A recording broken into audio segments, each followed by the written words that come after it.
तुमने बैताल पच्चीसी का नाम सुना होगा। तुम कभी सोच भी नहीं सकते कि वह भी कोई ज्ञानियों की बात हो सकती है। बैताल पच्चीसी पर इस देश ने बड़े अनूठे प्रयोग किए हैं। इस देश ने ऐसी किताबें लिखी हैं जिनको बहुत तलों पर पढ़ा जा सकता है, जिनमें परत दर परत अलग अलग रहस्य और अर्थ है, जिनमें एक साथ 2, 3, 4 या 5 अर्थ एक साथ दौड़ते रहते हैं, जैसे एक साथ 5 रास्ते चल रहे हो, पैरेलल, समानांतर। तो जिसको जो सुविधा हो, एक छोटा बच्चा भी बैताल पच्चीसी पढ़कर प्रसन्न होगा और परम ज्ञानी भी पढ़कर प्रसन्न होगा। खोजी को मार्ग मिल जाएगा, पहुंचे हुए को मंजिल की प्रत्यभिज्ञा होगी। जो नहीं खोजी है, नहीं पहुंचा हुआ है, उसके लिए केवल चित्त के आनंद मनोरंजन होगा। वह भी क्या कम है, थोड़ी देर को मन बहलाव हो जाएगा। बैताल पच्चीसी की पहली कथा है। पच्चीसों की कथाएं बड़ी अद्भुत है, लेकिन पहली कथा तुमसे कहता हूँ। पहली कथा है कि सम्राट विक्रमादित्य के दरबार में एक फकीर आया। सुबह का वक्त था। रिवाज के अनुसार लोग सम्राट को भेंट चढ़ने के लिए सुबह सुबह आया करते थे। उस फकीर ने भी जंगली सा दिखने वाला फल सम्राट को भेंट किया। सम्राट थोड़ा मुस्कुराया भी। इस फल को भेंट करने के लिए इतनी दूर आने की जरूरत क्या थी? लेकिन फकीर है, फकीर के पास और हो भी क्या सकता है। तो राजा ने उसे स्वीकार कर लिया। पास ही बैठा वजीर था, उसने वह फल उसके हाथों में दे दिया। जो भेंट आती थी वह वजीर लेता रहता और रखता जाता था। ये क्रम 10 वर्ष तक चला। वह फकीर रोज सुबह आता और रोज वहीं उसी तरह का फिर एक जंगली फल ले आता। 10 वर्ष, और रोज सम्राट वजीर को फल दे देता। न तो उसने कभी पूछा, क्योंकि सुबह सैकड़ों लोग भेंट लाते थे। फुर्सत भी नहीं होगी, समय भी नहीं होगा पूछने का। शायद इस फकीर से पूछने जैसा कुछ लगा न होगा। पर एक दिन पास ही सम्राट का पाला हुआ बंदर भी बैठा हुआ था, और सम्राट ने वजीर को फल न देकर बंदर को दे दिया। बंदर ने फल खाया और उसके मुंह से एक बहुत बड़ा हीरा, जो उस फल में छिपा था, नीचे गिर गया। सम्राट तो चौंका, इतना बड़ा हीरा तो उसने देखा भी नहीं था। वजीर से कहा कि बाकी फल कहाँ हैं? वजीर ने भी ये सोचा था कि जंगली फल है, पर फिर भी उसने सोचा कि सम्राटों के पास संभल कर रहना पड़ता है, तो एक तलघरे में वह फेंकता जाता था।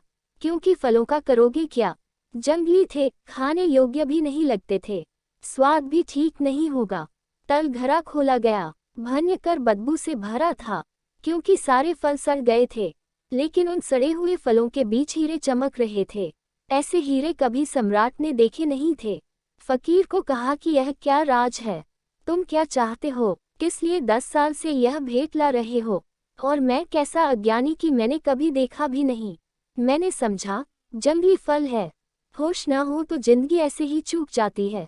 दूसरी समानांतर अर्थ की धारा शुरू होती है। उस फकीर ने कहा कि रोज ही जिंदगी लाती है, लेकिन जंगली फल समझकर तुम फेंकते चले जाते हो, और हर फल के अंदर हीरा छिपा है, जिसे तुमने कभी देखा नहीं। खैर, जो हुआ सो हुआ। अब पीछे की तरफ मत जाओ, अन्यथा फिर तुम चुक जाओगे, और आगे की तरफ भी मत दौड़ो, क्योंकि मैं देखता हूँ सपने दौड़ रहे हैं। क्योंकि इतने हीरे, दुनिया के तुम सबसे बड़े सम्राट हो गए। आगे भी मत जाओ, पीछे भी मत जाओ, मैं कुछ और तुमसे कहना चाहता हूँ, वह सुन लो। सम्राट सजग होकर बैठ गया। यह आदमी साधारण नहीं है, अब तक समझे कि फकीर है। जिंदगी साधारण नहीं है, और जिंदगी ने तुम्हें जो दिया है वह बिल्कुल असाधारण है, लेकिन तुम्हें होश नहीं है। तुम हंसोगे कि 10 साल तक यह आदमी क्यों बेहोश रहा। तुम कई जन्मों से हो, राजा वीर विक्रमादित्य तुम भी हो। हजारों साल से तुम ऐसे ही बैठे हो और जिंदगी रोज फल दिए जा रही है। हर पल छिपा हुआ जीवन का हीरा तुम्हारे पास आता है। अब ये कोई साधारण आदमी नहीं था। तब राजा ने कहा, तुम्हारी एक एक बात सुनने जैसी है। उसने कहा कि मैं 10 वर्ष से आ रहा हूँ, इसी प्रतीक्षा में कि किसी दिन तुम जागोगे, क्योंकि मैं एक ऐसा आदमी चाहता हूँ जो वीर हो, वह तुम हो। इसलिए विक्रमादित्य का नाम वीर विक्रमादित्य पड़ा। सिर्फ 2 ही आदमियों को भारत ने वीर कहा है, एक महावीर को और एक विक्रमादित्य को। निश्चित तुम वीर हो, इसमें कोई शक शुबहा नहीं, लेकिन काफी नहीं है वीर होना। इसलिए मैं चाहता हूँ कि तुम जागो वर्तमान के प्रति, तब तुम मेरे काम के हो सकते हो। अब दोनों बातें घट गई। अब तुम वीर हो, होश और साहस। मैं एक बड़े महान तंत्र पर कार्य करने में लगा हूँ। उसमें मुझे एक ऐसे आदमी की जरूरत है जो बहुत वीर हो, जिसे कोई चीज भयभीत न करे सके और जो होशपूर्ण हो। अगर तुम तैयार हो तो आज अमावस की रात है। तुम सांझ मरघट पर पहुंच जाओ, मैं तुम्हें वहीं मिलूंगा। वह फकीर तो चला गया। सम्राट ने कई बार सोचा भी कि इस झंझट में पड़ना कि नहीं, लेकिन फिर ये तो कायरता होगी, और यह आदमी ऐसा है कि इसके साथ थोड़ी दूर तक जाकर देखने जैसा है। पता नहीं हम जैसे जंगली फल को फेंकते रहे, पता नहीं मरघट में कौन से स्वर्ग का या मोक्ष का द्वार खुल जाए। अपने आप को राजा वीर विक्रमादित्य समझाता रहा। अंदर अंदर थोड़ा डर भी लग रहा था। बहादुर से बहादुर आदमी भी डरता है। तुम यह मत सोचना कि सिर्फ कायर डरते हैं, डरते तो बहादुर भी है। फर्क क्या है बहादुर और कायर में? बहादुर डरता है तो भी करता है, कायर डरता है, भाग खड़ा होता है। डरते तो दोनों है। डरने के संबंध में कोई फर्क नहीं है, क्योंकि जो डरे ही नहीं वह तो बहादुर भी क्या उसको कहना। वह तो लोहे, लकड़ी, पत्थर का बना हुआ आदमी है। वह बहादुर नहीं है जो डरे ही न। डर तो स्वाभाविक है, लेकिन बहादुर डर को किनारे पर रख देता है और घुस जाता है, और भयभीत डर को सिर पर रख लेता है और भाग खड़ा होता है। खैर आधी रात विक्रमादित्य पहुंच गया मरघट पर। बड़ा डर लगता था, बड़ी। वह कोई साधारण रात नहीं मालूम होती थी। शायद इतनी भयंकर रात को इससे पहले कभी वीर विक्रमादित्य न जाना भी नहीं था। इससे पहले इतनी रात को कभी मरघट आया भी नहीं होगा। महलों में ही रहा है। मरघट सिर्फ एक शब्द था जो पड़ा और सूना होगा।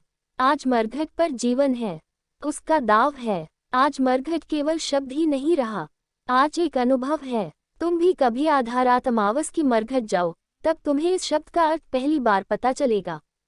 आपके शब्दकोश जो अर्थ लिखा है वो सत्य नहीं है। मरघट एक अनूठी घटना है।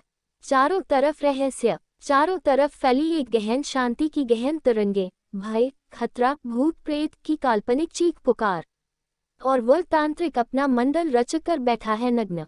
चारों ओर मानव खोपड़ियों का ढोल लगा है, और एक मानव लाश पास ही रखी है जिसका उसने सर काट रखा है। सम्राट ने कहा मैं आ गया हूँ। तांत्रिक ने उसकी ओर गौर से देखा और कहा, वह जो वृक्ष है दूर जिस पर थोड़ी थोड़ी रोशनी पड़ रही है, वह विशाल वृक्ष देख रहे हो ना? उस पर कुछ लाश लटकी है। तुम उस लाश को वृक्ष से उतार कर मेरे पास लाना है। लेकिन एक बात का ध्यान रखना, एकदम सजग रहना, होशपूर्ण। ये तलवार की धार पर चलने जैसा ही है। जरा चूके की गए, शांत रहना, शायद फिर मैं भी तुम्हारी कोई सहायता न कर सकूंगा। धड़कती छाती से विक्रमादित्य उस वृक्ष की ओर चला। हाथ में उसने नंगी तलवार ले रखी थी। चारों तरफ गहन शांति थी। पैर जब जमीन पर पड़े सूखे पत्तों पर पड़ रहे थे, उनका शोर खड़खड़ाहट भी बहुत भारी कर रही थी कदमों को। अपनी ही सांसें कैसी शांति को चीर रही थी। वह धीरे धीरे उस वृक्ष के नजदीक जाने लगा जिस पर लाश लटकी हुई थी। एक नहीं पूरी 25 बड़ी भयंकर बदबू आ रही थी। उन लाशों के चारों ओर पेड़ों और उनकी टहनियों पर चमगादड़ उल्टे लटके होने का एहसास और भी मन में भय भर रहे थे। उनकी कर्कश ध्वनि से और दुर्गंध से दम घुटा जा रहा था वीर विक्रमादित्य का। अंदर तक कहीं कोई भर की लहर भी बीच बीच में पूरे बदन को कंपा जाती थी। किसी तरह नाक को अवरुद्ध करके वृक्ष पर चढ़ा। हाथ पैर कंप रहे थे। वृक्ष पर चढ़ना भी बहुत मुश्किल था। किसी तरह उस लाश की डोरी काटी। वह लाश जमीन पर धम से नीचे गिरी, न केवल गिरी बल्कि खिलखिलाकर हंसी। विक्रमादित्य के प्राण निकल गए होंगे। सोचा था मुर्दा है, वह जिंदा मालूम होता है, और जिंदा भी अजीब हालत में। घबराया हुआ नीचे आया और उससे पूछा क्यों हंसे, क्या मामला है। बस इतना कहना था कि लाश उड़ी वापस जाकर वृक्ष पर लटक गई थी। और लाश ने कहा कि शांत होना तो ही तुम मुझे उस फकीर तक ले जा सकते हो। तुम बोले और चुप गए। दोबारा लाश की रस्सी काटकर नीचे लाया। बड़ा मुश्किल काम था। बोलने से भी थोड़ी राहत मिलती है, क्योंकि जब आदमी को भय लगता है कुछ बोलना चाहता है। भय जब लगे आपने को भुलाने के लिए गीत गुनगुनाने लग जाता है। थोड़ी हिम्मत बढ़ जाती है, राम राम जपने लग जाता है। कोई सहारा चाहिए, अब बोलना भी नहीं है, शांत भी रहना है। भयंकर सन्नाटा और चारों ओर मौत। शायद इसलिए आदमी अतीत की सोचता है, भविष्य की सोचता है, क्योंकि डरता है। वर्तमान के क्षण में जीवन भी है और मौत भी, दोनों ही एक साथ है, क्योंकि वर्तमान में ही तुम मरोगे और वर्तमान में ही तुम जीते हैं। न तो कोई भविष्य में मर सकता है और न भविष्य में जी ही सकता है। तुम भविष्य में मर सकते हो, जब मरोगे तब अभी और यहीं वर्तमान के क्षण में मरोगे, आज मरोगे। कल तो कोई भी नहीं मरता, कल तो मरोगे कैसे? कल तो आता ही नहीं, जब मर नहीं सकते कल में तो जियोगे कैसे? कल का कोई आगमन ही नहीं होता, कल है ही नहीं, जो है वह अभी और यही है। बोले कि चूक जाते हो, सोचे कि चुक जाते हो। बड़ा कर विक्रमादित्य ने अपने आप को रोका। आदमी बहादुर था, मुर्दा काटकर फिर से नीचे गिराया, फिर हंसा। उसकी भयंकर खिलखिलाहट से सारा वातावरण क्षण भर के लिए कंप गया।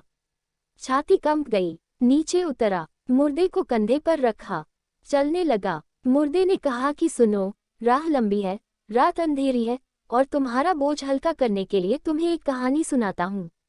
ऐसी पहली कहानी। उसने कहा कि 3 युवक थे ब्राह्मण। विक्रमादित्य सुनना भी नहीं चाहता था, पढ़ना भी नहीं चाहता था चक्कर में, क्योंकि जब तुम सुनोगे तो पता नहीं, बीच में बोल उठो या कुछ हो जाए, या कम से कम सुनने में ही लग जाओ और जो तुमने संभाल रखा है अपने को वह चुक जाए। क्षण में चूक सकती है बात, मगर इससे नहीं कहना भी ठीक नहीं है, क्योंकि नहीं कहते ही लाश उड़ जाएगी और फिर वृक्ष पर चढ़ना पड़ेगा और उसे नीचे गिराना होगा।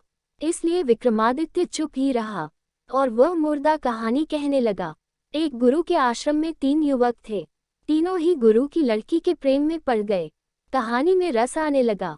प्रेम की कहानी में किसे रस नहीं आता? विक्रमादित्य थोड़ा बेहोश होने लगा। संभाल रहा है, लेकिन उत्सुकता जग गई, जिज्ञासा कि फिर क्या हुआ। तीनों एक से थे, योग्य थे, अप्रतिम थे, प्रतिभाशाली थे। जिज्ञासा कि फिर क्या हुआ।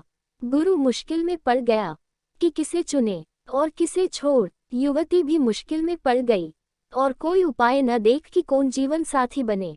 तीनों के गण धर्म इतने गहरे और अंतस को खींचने वाले थे कि वह किसी को छोड़ नहीं पाए और अंत में हार कर आत्महत्या कर ली।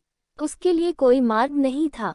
वह जानती थी अगर किसी को छोड़ा तो जीवन भर पछतावा रहेगा कि वही काबिल था, और एक को चुनने के लिए 2 को छोड़ना ही होता। वह हार गई और अपना जीवन ही समाप्त कर दिया। बड़ी अड़चन थी, 3 से विवाह तो नहीं कर सकती थी और उसकी लाश को जला दिया गया। उन 3 युवकों में से एक तो उसी मरघट पर रहने लगा। उसकी राख के पास एक कुटिया बना ली और वहां एक मणि बनाकर धुनी बनाकर ध्यान करने लगा। दीवाना हो गया। दूसरा युवक इतने दैक से भर गया कि यात्रा पर निकल गया, अपना दैक भुलाने को। घूमता रहेगा संसार में, अब बसना नहीं है, क्योंकि जिसके साथ बसना था वही न रही। अब घर नहीं बसाना है। वो परिव्राजक हो गया, एक फकीर, भटकता हुआ आवारा फक्कर योगी। और तीसरे युवक किसी आशा से भरा हुआ, क्योंकि उसने सुन रखा था कि ऐसे मंत्र भी है कि अस्थिपंज को पुनरुज्जीवित कर दे, तो उसने सारी अस्थियां इकट्ठी कर ली। रोज उसको गंगा जल में ले जाता और धोकर साफ करता, फिर ले आकर रख लेता। उनकी रक्षा करता कि कभी कोई मंत्र का जानने वाला मिल जाए। वर्षों बीत गए। जो घूमने निकल गया था यात्रा पर, उसे एक आदमी मिल गया जो मंत्र जानता था। उससे उसने मंत्र सीख लिया, मंत्र का शास्त्र ले लिया, भागा। वहां से जल्दी थी उसे पहुंचने की। डर था उसे कि वो अस्थिर पंजा बचेंगे या नहीं, क्योंकि वह तो कभी के फेंक दिए होंगे। लेकिन जब पहुंचा तो अपने को आश्वस्त पाया, अस्थिर पंजा अभी भी बचे हुए थे। उनको उसके ही एक साथी ने संभाल सहज कर रखा था। उसने उन अस्थिर पिंजरों को जोड़कर मंत्र पढ़ा। वह युवती पुनरुज्जीवित हो गई, पहले से भी ज्यादा सुंदर। मंत्र सिक्त उसकी देह स्वर्ण की हो गई। उसके अंदर कमल की सा कोमलता और ताजगी प्रवेश कर गई। उसका रूप और यौवन देखते ही बनता था। पर फिर वही कलह शुरू हो गया कि अब ये किसकी। अब तक सम्राट भी भूल गया था कि वह क्या कर रहा है और यह सुनने में लग गया था जैसा तुम सुनने में लग गए। उस मुर्दे ने पूछा कि सम्राट ध्यान से सुनो, गौर से सुनो। फिर वही झगड़ा शुरू हो गया। अब सवाल यह है कि उन 3 में से यह युवती किसकी? तुम्हारे इस विषय में क्या ख्याल है? और अगर तुम्हारे भीतर उत्तर आ जाए और तुमने उत्तर नहीं दिया तो तुम्हारे सर के टुकड़े टुकड़े हो जाएंगे और तुम तत्क्षण में मर जाओगे। हाँ, अगर उत्तर ना आए तो कोई हर्ज नहीं। बड़ा मुश्किल है उत्तर ना आदमी का इतना वश थोड़े ही है अपने मन पर। कोई बुद्ध पुरुष हो तो ना आए। ठीक है, सुन लिया प्रश्न, कोई हर्ज नहीं। विक्रमादित्य बड़ी मुश्किल में पड़ा। उत्तर तो आ रहा है। बुद्धिमान आदमी था, तर्कनिष्ठ था, समझदार था, शास्त्र का ज्ञात था, तर्क साफ था। तब मुर्दे ने कहा कि अगर उत्तर आ रहा है तो बोल दे, वरना तो इसी क्षण मर जाएगा। तब विक्रमादित्य ने कहा कि उत्तर तो आ रहा है, इसलिए बोलना ही पड़ेगा। उत्तर मुझे यह आ रहा है कि जिसने मंत्र पढ़कर युवती को जलाया वह तो पिता तुल्य है, उसने जन्म दिया है, इसलिए वह विवाह के हक से बाहर हो गया। पिता तुल्य से कोई विवाह थोड़े ही किया जाता है, उसने तो उसे जन्म दिया है। और जिसने अस्थियां संभाल कर रखी थी, रोज गंगा जल में पवित्र करता था, उनकी देख रेख करता था, वह तो पुत्र तुल्य है। कर्तव्य, सेवा, उससे शादी नहीं हो सकती है। प्रेमी तो वही है जो धूनी रमाए, राख लपेटे, भूखा प्यास मरघट पर ही बैठा रहा, न कहीं गया न कहीं आया। विवाह तो उसी से। लाश छूटी, जाकर वृक्ष से फिर लटक गई। क्योंकि न बोलने की बात खत्म हो गई, विक्रमादित्य बोल गया। इसी तरह की 25 कहानियां बारी बारी से चलती रहती है और बेताल 25 तैयार हो जाती है। जीवन में तुम चूकते हो जब भी मूर्छा पकड़ लेती है, जब भी तुम होश खो देते हो, जब भी जागे हुए नहीं होते, तत्क्षण जीवन का सूत्र हाथ से छूट जाता है। जब भी तुम जरा से अशांत हो जाते हो, विचार की तरंगे चलने लग जाती है और तभी आप देखना जीवन का सूत्र आपके हाथ से सरक गया। क्योंकि विचार की तरंग और तुम वर्तमान से च्युत, इधर उठी तरंग, उधर तुम हटे वर्तमान से।